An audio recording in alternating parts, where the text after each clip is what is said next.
다윗이 이르되 사울의 집에 아직도 남은 사람이 있느냐? 내가 요나단으로 말미암아 그 사람에게 은총을 베풀리라 하니라.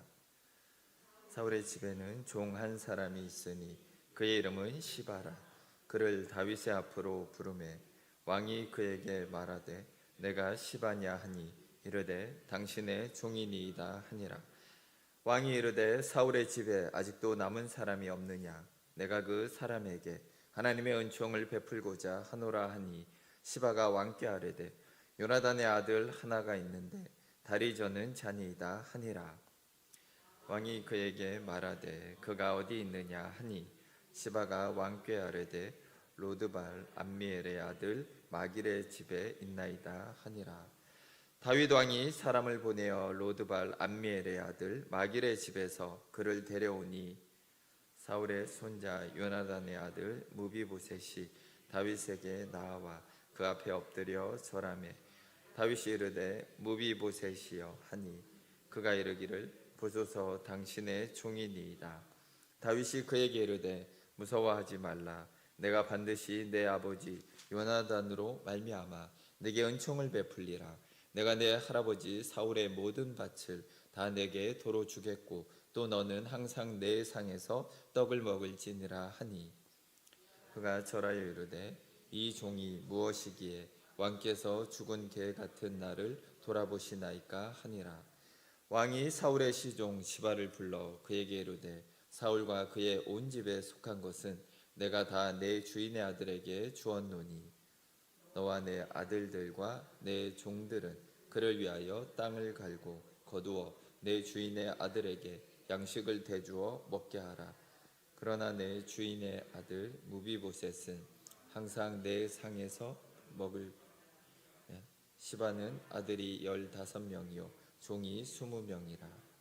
시바가 왕께 아뢰되 내 주 왕께서 모든 일을 종에게 명령하신 대로 종이 준행하겠나이다 하니라. 무비보셋은 왕자 중 하나처럼 왕의 상에서 먹으니라. 무비보셋에게 어린 아들 하나가 있으니 이름은 미가더라. 시바의 집에 사는 자마다 무비보셋의 종이 되니라. 함께 있습니다. 무비보셋이 항상 왕의 상에서 먹음으로 예루살렘에 산 그는 두 발을 다 절더라. 아멘. 오늘은 무비보셋과 시바라는 제목으로 함께 말씀을 나눠보도록 하겠습니다. 자, 오늘 말씀은 사울이 죽은 지 약 20년 정도가 지났을 때의 일입니다. 이제 다윗의 왕권도 어느 정도 자리를 잡고 이제 그 나라가 강해졌을 때 지금 다윗은 아주 중요한 일 하나를 실행하고 있습니다. 자, 자신의 생명의 은인이자 친구였던 요나단의 혈육을 돌봐야겠다라는 생각을 다윗은 하게 됩니다.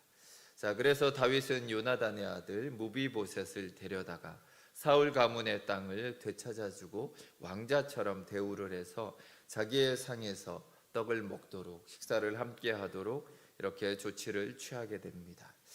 자, 이 내용을 성경에 기록된 이유는 다윗이 이런 선한 일을 했다라는 것을 알리기 위해서 기록된 것만은 아닙니다. 자, 그럴 의도로 기록을 했다라면 다윗의 역사가 몇 장 뒤에 나오는 밧세바 사건 같은 것은 사실 성경에서 빼어내야 한다라는 것입니다. 자, 성경은 우리에게 무엇을 알려주려고 하는지 우리가 잘 이해를 하고 오늘도 그 이해를 바탕으로 하나님이 주시는 은혜를 누리기를 원합니다.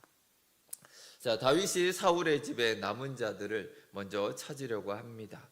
자, 성령께서 이 사무엘서를 기록하실 때도 일관적인 목적을 하나님은 가지고 계십니다.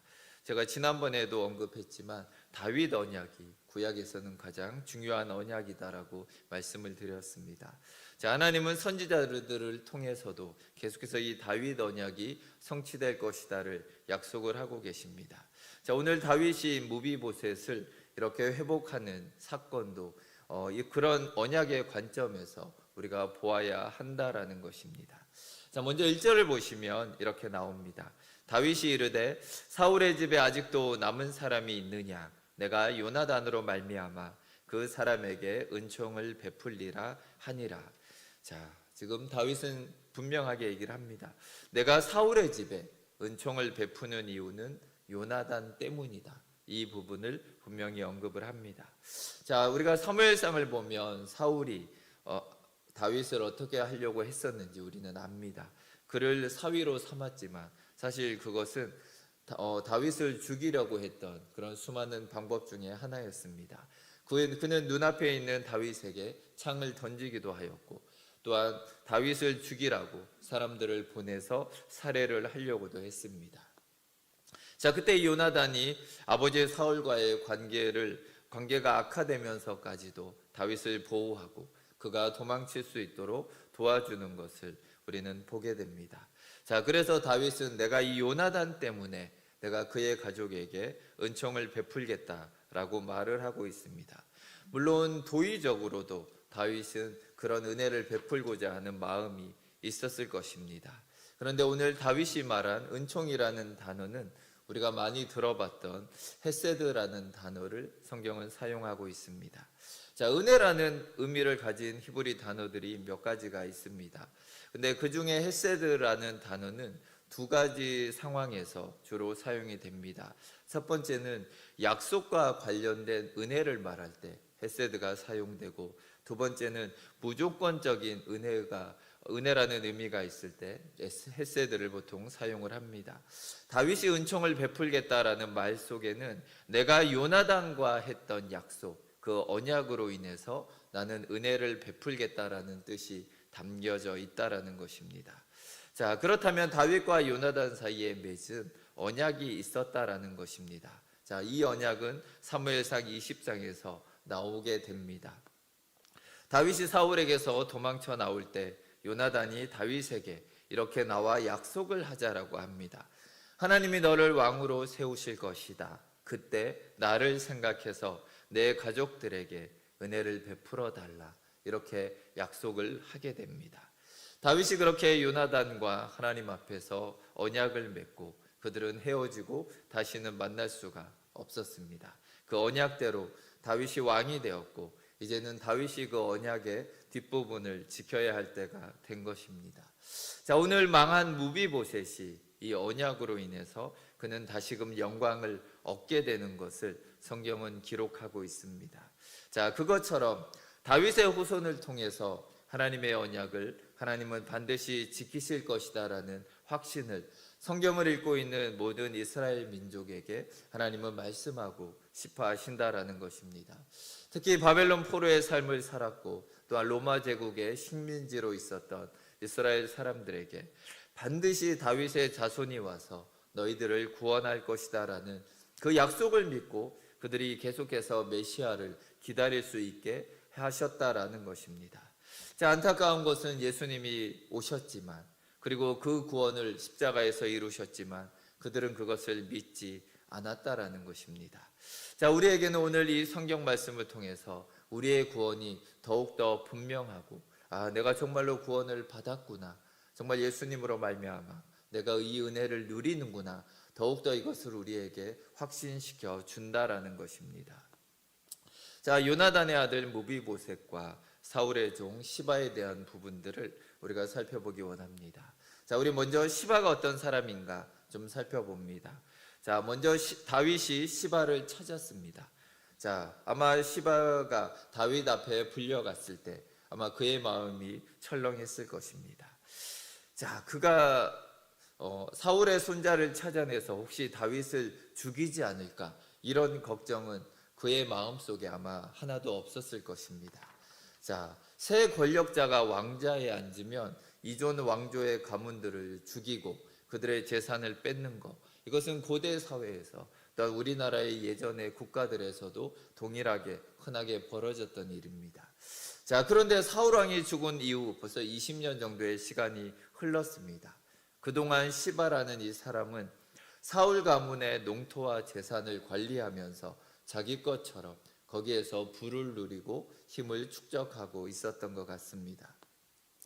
다윗이 일단은 주변 나라들과 전쟁을 하면서 왕권을 굳세게 하는 부분에 모든 신경을 곤두서 있었기 때문에 지금 사울 왕의 그런 남은 것들을 뒤처리하는 데는 관심이 없었던 것입니다.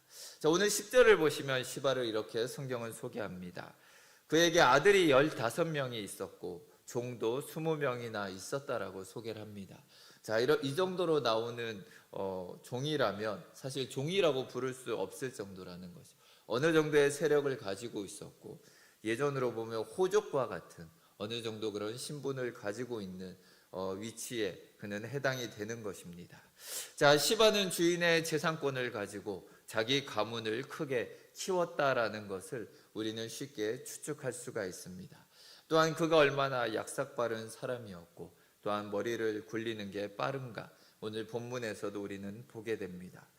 다윗이 먼저 남은 자가 없냐라고 질문을 합니다.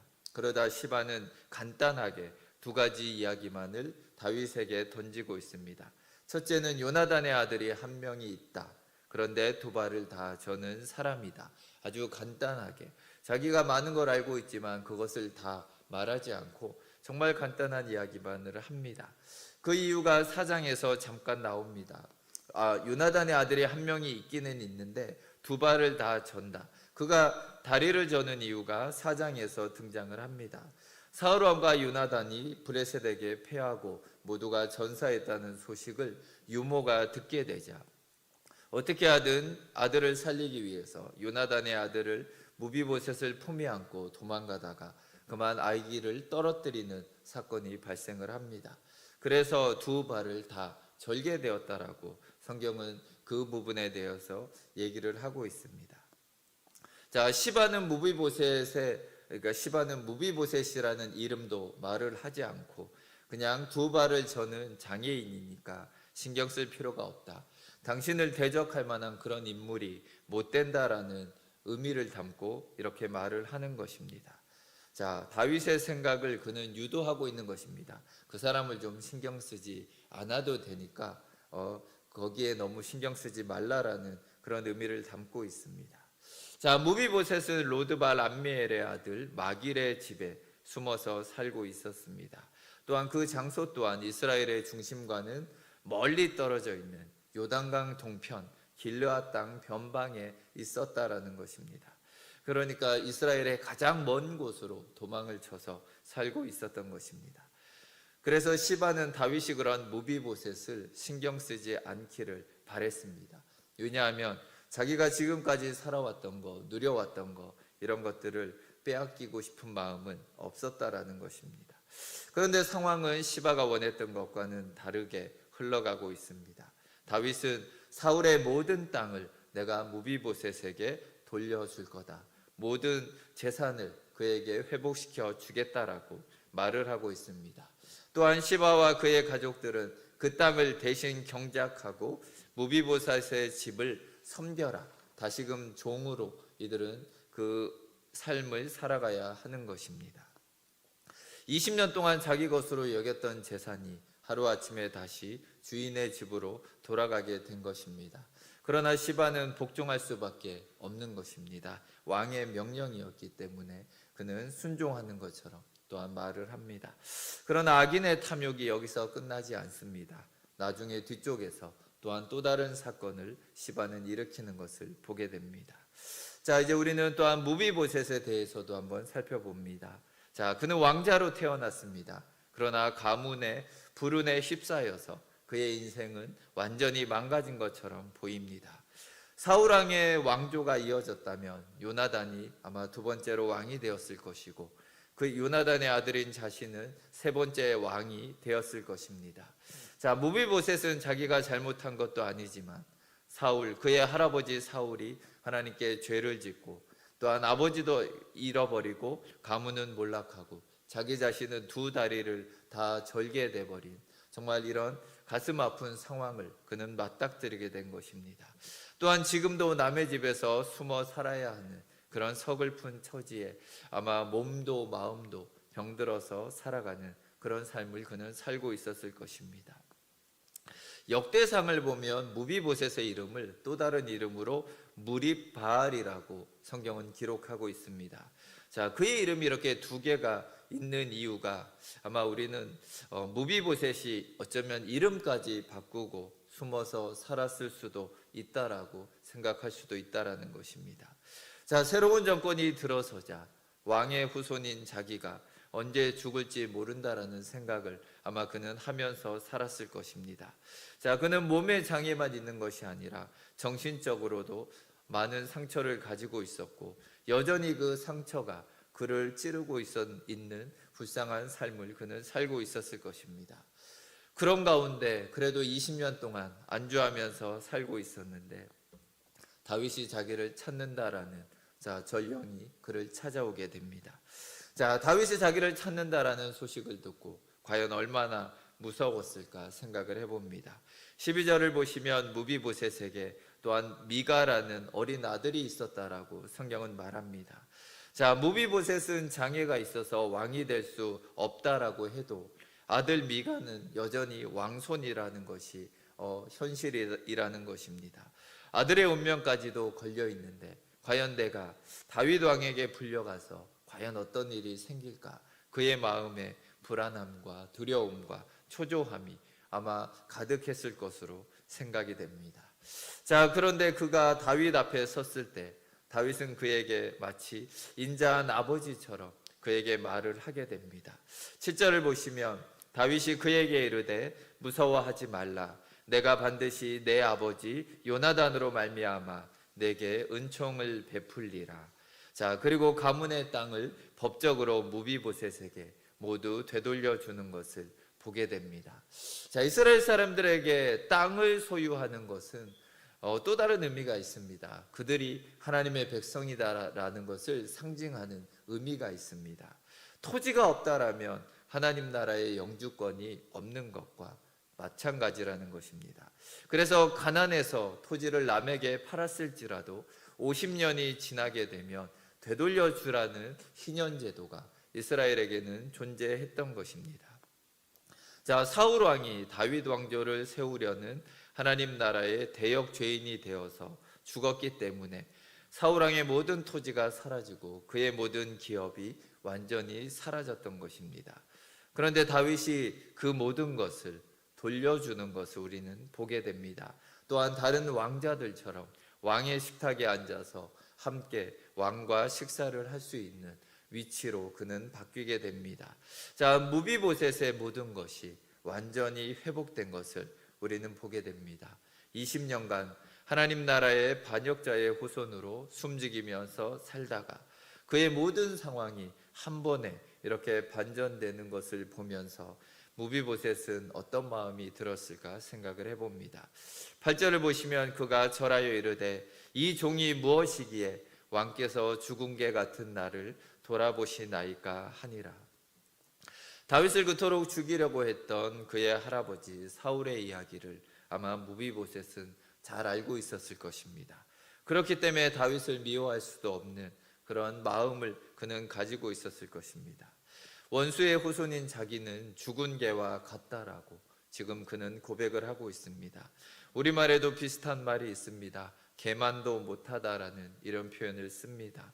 자, 자격이 없는 자신이 너무나 큰 은혜를 받았을 때 왜 이렇게 큰 은혜를 주는지 자기가 이거보다 더 감사한 마음을 표현할 길이 없던 것입니다.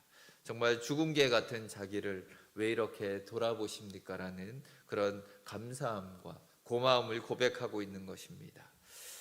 자, 자격이 없는 우리들이 받은 은혜도 마찬가지입니다. 자, 우리 안에 숨겨져 있는 우리들의 모습을 직면할 때 참으로 무가치하고 정말 예수님이 우리를 위해서 자신의 생명을 주셨다라는 사건이 정말 우리도 말로 표현하기 어려울 만큼 감사할 수밖에 없다라는 것입니다. 자, 오늘 무비보셋이 언약 때문에 다윗 왕의 식탁에서 먹게 된 것처럼 우리도 예수님의 식탁에 함께 참여하게 된 것입니다. 예수님의 대속의 언약 때문에 이렇게 큰 은혜를 구원을 누렸다라는 것을 항상 기억하며 사는 우리 성도님들이 되시길 바랍니다. 자, 오늘 본문은 이대로 끝나지 않습니다. 뒷부분을 보시면 사울의 땅을 다시금 찾고 싶은 시바의 또 다른 이야기가 등장을 하고 있습니다. 자, 17장에 이 이야기가 이어집니다. 다윗이 노년에 압살롬이 다윗을 대적해서 반역하는 사건이 일어납니다. 그래서 다윗은 반역 소식을 듣고 한밤중에 궁을 빠져나와서 그를 추종하는 사람들과 함께 요단강을 건너 길르앗 땅으로 피신을 가게 됩니다. 아마 다윗의 군사력이 압살롬보다 약해서 도망가는 것만은 아니라고 생각이 됩니다. 아마 예루살렘에서 맞선다라면 아마 큰 전쟁으로 번질 것이고, 또한 살상이 일어나고, 또한 그의 아들도 어쩌면 자신도 죽을 수 있는 이런 큰 사건으로 벌어질 것을 다윗은 알고 있었기 때문에 일단은 그 상황을 피하려고 했던 것으로 우리는 볼 수 있습니다. 다윗은 맨발로 울면서 피난을 갔다고 합니다. 다윗이 압살롬을 얼마나 사랑했는지 성경은 여기저기에서 기록을 하고 있습니다. 그런데 그렇게 사랑했던 아들이 아버지를 죽이려고 왕이 되고 싶어서 반역을 하고 몰려온다라는 그 상황에서 다윗의 마음이 얼마나 아팠는가 우리가 한번 추측해 볼 수가 있습니다. 다윗의 피난길에 다윗 편에 선 수많은 사람들과 군대가 다윗을 따라가고 있습니다. 자, 이 피난 행렬 앞에 시바가 등장을 합니다. 나귀 2마리에 바리바리 먹을 것을 싸들고 와서 그의 충성심을 다윗에게 나타내고 있습니다. 자, 다윗은 너의 주인 무비보셋은 어디에 있느냐라고 질문을 합니다.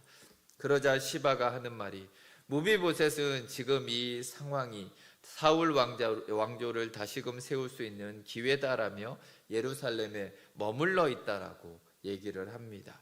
자, 아들의 배신에 큰 충격을 받은 다윗은 시바의 말을 있는 그대로 믿어버립니다. 그리고 나서 너의 주인의 모든 소유가 오늘부터 다 너의 것이다라고 말을 하게 됩니다. 자, 그 뒤에 모든 반란이 마무리되고 다윗이 돌아올 때 무비보셋이 마중을 나갑니다. 다윗이 떠난 그날부터 무비보셋은 수염을 깎지도 않고 옷도 빨지 않은 그런 모습으로 다윗을 맞이합니다. 자, 다윗은 내가 어찌하여 나와 함께 가지 않느냐? 자, 무비보셋에게 질문을 합니다. 무비보셋은 내가 가려고 했지만 시바가 자기를 속였다라고 대답을 합니다. 아마 잘 걷지도 못하는 주인이 왕을 따라가면 오히려 다윗 왕에게 패가 될 것이니까 그냥 여기서 기다리는 게 나을 거라고 아마 시바가 만류했을 것 같습니다. 그리고는 왕에게는 자기를 모함했다라고 지금 무비보셋은 말하고 있습니다. 자, 이 두 사람 말 중에 누가 과연 바른 말을 하고 있을까요? 다윗은 누가 옳다라고 생각을 했던 것 같습니까? 자, 이 둘 사이에 다윗은 의외의 결론을 냅니다. 분명 둘 중에 한 명은 맞고 한 명은 틀릴 것 같은데 다윗은 그냥 재산을 둘로 나누어서 둘이 나눠 가져라 이렇게 그냥 말을 하고 끝내버립니다. 다윗이 진실을 가리지 못했을까 생각을 해봅니다. 그러진 않을 것 같습니다. 하지만 시바가 왕을 속인 것을 추궁해서 알아낸들 어떻게 하겠습니까? 그 다음에는 시바와 그의 가족을 또한 왕을 속였다라는 죄로 또한 그들을 벌해야 되는 그런 상황입니다. 어쩌면 그 가족을 다 죽여야 되는 상황이라는 것입니다. 다윗은 아들도 나를 속이고 배신하는 판에 다른 사람이야 어떻겠냐라는 생각을 아마 했던 것 같습니다. 예전에 김창옥 강사가 이런 얘기를 한 적이 있습니다. 자기가 어렸을 때 엄마를 이런 식으로 속였다 이러면서 어머니가 학교를 못 다니셨기 때문에 한글을 잘 몰랐습니다. 자, 그래서 한 번은 영한사전을 사야 됩니다. 이래서 돈을 탔습니다. 그리고 좀 몇 주가 지나고 나서 자, 이제는 한영사전을 사야 됩니다. 이러고 나서 또 돈을 탔습니다. 그리고 몇 주가 지나서는 콘사이스가 필요합니다. 이래서 또 돈을 타냈습니다. 결국은 영어사전 산다고 똑같은 영어사전을 사겠다고 3번이나 엄마의 돈을 뜯어냅니다. 그러면서 엄마의 표정을 보니까 엄마가 잘 모르시는 것 같다라고 생각을 합니다. 내가 3번이나 속였지만 엄마는 모르나 보다. 역시 나는 똑똑해. 약간 이런 생각을 한 것 같습니다. 자, 그런데 딸을 낳고 키우다 보니 요 딸이 자기를 속이더라는 것입니다. 아이들이 다 부모를 때때로 속이게 됩니다. 그게 자기 눈에 보이는 순간, 자, 이 강사님은 어머니 생각이 났습니다. 그때 엄마가 어쩌면 다 알고 계셨겠구나라는 생각을 하게 됩니다. 자, 때로는 친한 사람들의 거짓말을 우리가 그냥 모른 척 해주는 게 더 좋을 때가 있습니다. 굳이 내가 이것을 네가 거짓말하는구나라고 꼬치꼬치 캐물어서 좋을 게 없을 때 때로는 우리가 참고 넘어가는 것입니다.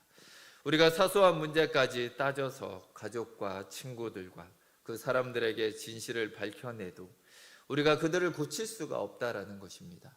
그 사람이 하루아침에 새로운 사람이 되고 정말 정직한 사람이 되지도 않는다라는 것입니다.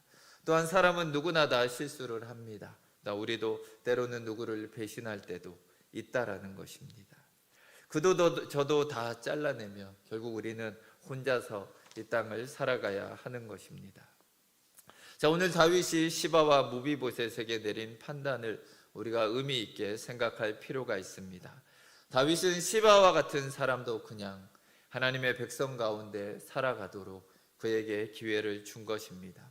심판은 우리의 몫이 아니라 하나님의 몫이다라는 것을 다윗은 우리에게 말해주고 있습니다. 자, 우리도 때로는 우리 주변에, 때로는 교회 안에서도 못 봐줄 사람이 있습니다. 정말 저 사람이랑은 내가 같이 신앙생활하는 게 너무 힘들다 이런 생각이 들 수도 있지만 그냥 우리가 좀 봐주고 때로는 그 흠이 많은 사람도 우리가 눈을 좀 감아줘야 할 필요가 있다라는 것입니다. 왜냐하면 우리 자신도 하나님 앞에 그들과 다를 바가 없는 존재들이기 때문입니다. 자, 마지막으로 무비보셋을 돌봤던 암미의 아들 마길에 대해서 우리가 살펴보기 원합니다. 마길이 다시 나오는 곳은 19장에서 다윗이 피난을 가던 때입니다. 요단강을 건너 길르앗 땅에 이르렀을 때 많은 사람들이 어려운 처지에 빠진 다윗을 마중을 오게 됩니다. 전에 다윗이 사울과 요나단의 시신을 가져다가 장사를 해준 길르앗 사람들에게 그들의 공로를 칭찬했던 내용이 앞부분에 등장을 합니다. 길르앗 사람들은 사울 편이었지만 자, 이렇게 다윗이 그래도 자신들의 이런 것을 인정해 주는 것에 아마 감사한 마음이 있었을 것 같습니다. 자, 다윗이 만일 전에 그들에게 이런 선을 베풀지 않았더라면 아마 피난을 온 다윗에게 도리어 다윗을 대적하는 충돌이 있었을 수도 있습니다. 자, 그들 가운데 특히 가장 큰 부자였던 바르실레라는 사람과 본문에 마길이라는 사람이 등장을 합니다. 두 사람은 피난길에 양식이 부족했던 다윗과 그 일행들에게 엄청난 음식과 그들이 사용할 수 있는 물건들을 제공해 주는 것을 보게 됩니다.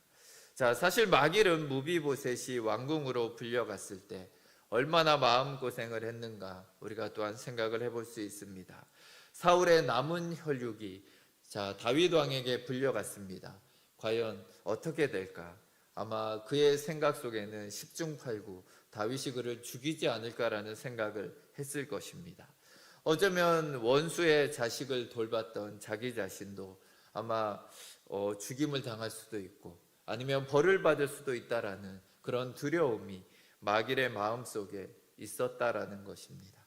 그런데 다윗이 무비보셋에게 은총을 베풀고 도리어 그에게 모든 것을 회복시켜주는 것을 보며 그 누구보다 아마 감동을 받은 사람이 마길이었을 것으로 생각이 됩니다. 자, 그래서 마길은 정말 그 마음으로 다윗을 또한 물신양면으로 이렇게 돕는 것을 우리는 보게 됩니다. 결국 다윗이 베푼 대로 또한 다윗이 그 모든 것을 돌려받는 것을 우리는 보게 됩니다. 자, 오늘 말씀 가운데 죽은 사람처럼 살아가야 했던 무비보셋은 다윗과 요나단의 언약 때문에 그의 모든 것을 회복되고 또한 그 은혜를 누리는 것을 보게 됩니다. 사실 이것은 구약의 복음 이야기에 해당이 됩니다. 우리가 이미 사망 가운데 살다가 예수님의 구원의 언약을 믿고 하나님의 자녀라는 놀라운 신분을 얻고 그 삶을 살아가는 것, 또 우리도 동일하게 이 복을 누리고 있는 것입니다. 주님의 식탁에서 함께 먹는 왕의 자녀들 같은 존재가 바로 우리라는 것을 우리가 잊지 않기를 원합니다. 또 우리의 삶 속에서 하나님이 주신 많은 약속들을 우리가 놓치지 않고 주님과 동행하며 기도하며 응답을 받으며 살아가는 우리 성도님들이 되시길 바랍니다. 또한 다윗이 그랬던 것처럼 또한 예수님이 그렇게 사셨던 것처럼 우리도 다른 사람을 인자함으로 대하기 원합니다. 때로는 그들의 허물을 덮어주고 그들을 그냥 눈 감아 주면서 우리가 함께 그들과 함께 하나님의 나라를 향하여 달려가기를 원합니다.